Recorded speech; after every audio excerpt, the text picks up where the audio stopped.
धुंधली। यथा नाम तथा गुण, जैसा नाम धुंधली वैसे ही धुंधली हती। ब्राह्मण देवता के पास मकान था, बंगला थे, घोड़ा गाड़ी, नाम था, आचार्य थे कर्मकांडी, लेकिन एक ही कमी थी, कोई संतान नहीं थी। और संतान को लेकर ब्राह्मण इतने परेशान थे कि गौ माता भी घर पर ले आए तो गाय कुछ दिनों तक तो दूध देती थी, और बाद में गाय भी नवजन्मित बछड़े देना बंद कर देती थी। अगर ये पेड़ लगाते थे तो कर्म के इतने हीन के पेड़ में फल ही नहीं लगते। ब्राह्मण देवता बड़े दुखी रहते। पति बिन सूनी मांग, पुत्र बिन है घर सूना।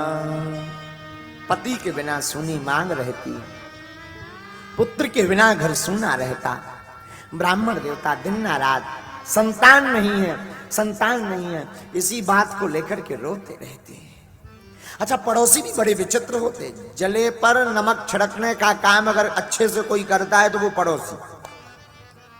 पड़ोसी ताना देते हैं। सुबह सुबह मुंह देख लें तो ताना। किसका मुंह देख लिया बताओ तो? ऐसों का मुंह देख लिया, अब तो दिन ही खराब जाना है। बेचारे ब्राह्मण देवता देरी से निकलते घर से बाहर। एक दिन मन में विचार किया, इससे अच्छा तो मर जाना ठीक है। मरने के लिए ब्राह्मण देवता बन गए।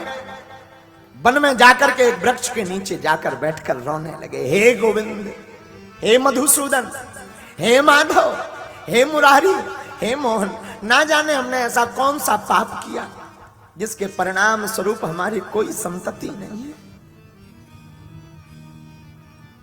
ब्राह्मण देवता तो बड़े भावुक थे, धर्मात्मा भी थे, लेकिन इनकी धर्म पत्नी बड़ी विचित्र। जब तक पड़ोसी से लाठी चार्ज ना हो जाए तब तक वो रसोई में प्रवेश ही नहीं करती थी। हाँ, महालड़ंकू। अच्छा, कई लोग होते ही ऐसे, नाम कई लोगों के बड़े अच्छे होते हैं पर नाम का अर्थ बड़ा उल्टा होता उनका। एक जनों का नाम था शांतिबाई, और जहां जाती थी क्रांति फैलाती जाती थी। किसी ने पूछा कि क्या नाम है, बोले शांति, और जहां जाए सो क्रांति सी फैलाए। धुंधली देवी भी ऐसी ही विचित्र। वो तो इतनी विचित्र कि लड़ाई लड़े सो तो ठीक है, एक मटका रख लें मिट्टी का, उसमें पानी भर लें, एक गिलास डाल लें और बगल में चपा कर निकलें बाहर। तो लोग पूछे कि ये पानी का मटका था? बोले जब गाली बकते हैं तो गला सूखता है, गला सूखता है तो पानी की जरूरत पड़ती है। भाई पानी की जरूरत पड़ती, भीतर जाके पिया फिर आ जा। बोले वाह, भीतर जाएंगे पानी पिएंगे आएंगे, तब तक ये तमाशा देखने वाले नहीं भाग जाएंगे, तो गाली कौन सुनेगा?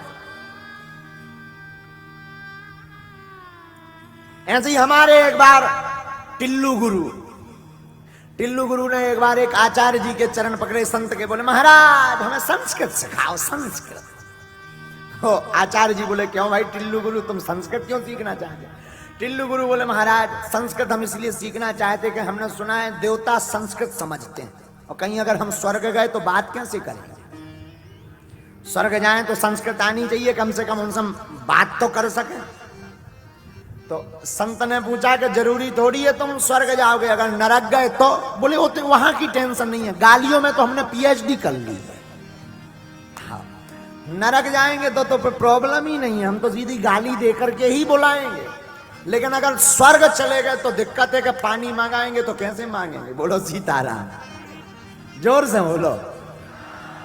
कुछ लोग ऐसे भी होते, तो धुंधली देवी भी वैसी ही। लेकिन ब्राह्मण देवता वन में बैठे बैठे रो रहे, कोई संतान नहीं है। एक महात्मा आए, महात्मा ने दूर से देखा, अरे अरे अरे अरे कोई ब्राह्मण बैठा है, मस्तक पर तिलक है, कंठी माला है, लगता है कोई भगवान का भक्त बैठा है, जाना चाहिए, पूछना चाहिए क्यों रो रहे हो? अरे ब्राह्मण देवता क्यों रो रहे हो? भगवान की याद में रो रहे हो? महाराज कुछ नहीं बोला ब्राह्मण देवता ने। अच्छा अच्छा, भक्ति पाने के लिए रो रहे हो? नहीं महाराज। फिर? हम महाराज अपनी किस्मत पे रो रहे हैं। किस्मत पर। महाराज हम किस्मत पे इस बात पे रो रहे हैं कि हमारे संतान क्यों नहीं है, हमने ऐसा कौन सा पाप किया है। महात्मा माथा पीटने लगे। हम तो सोच रहे थे ये भगवान का भक्त रो रहा है, ये तो बेटा का भक्त रो रहा है। अरे पंडित जी, बेटा बेटा किसी के काम नहीं आते, ये बेटा बड़े बेकार होते हैं, इनके चक्कर में जिंदगी भर रोना पड़ता है। ब्राह्मण देवता को महात्मा समझाने लगे, अरे ब्राह्मण देवता आप परेशान ना होइए, बेटा किसी के नहीं भाई। ब्राह्मण देवता नहीं माने। महाराज आप तो ठहरे साधु, साधु क्या जाने बालक का सुख। आप तो बैरागी महात्मा है। जब पापा पापा कहता हुआ बेटा गोद में आता है तो कान में रसगुल्ला सा घुल जाता है। अच्छा हाँ महाराज आप बताओ हमारे संतति कब होएगी, भाग्य देखो जरा। ब्राह्मण देवता की बात सुनकर के मस्तक की रेखाएं तो पड़ी महात्मा ने, पर पता है क्या पड़ा? सप्त जन्मानवधि नैव चा।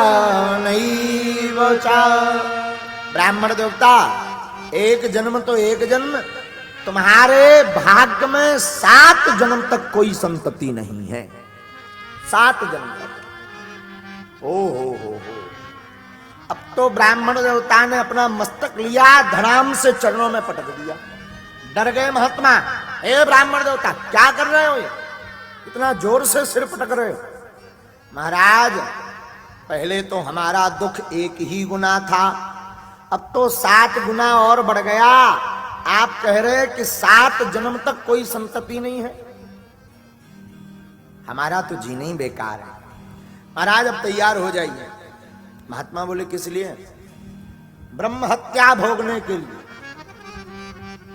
महात्मा आफत में पड़ गए, भाई ये ब्रह्म हत्या किस लिए? महाराज हमने सुना संतों की वाणी पर भगवान को विचार करना पड़ता, तो या तो आशीर्वाद दो कि जाओ तुम्हारे बेटा होगा,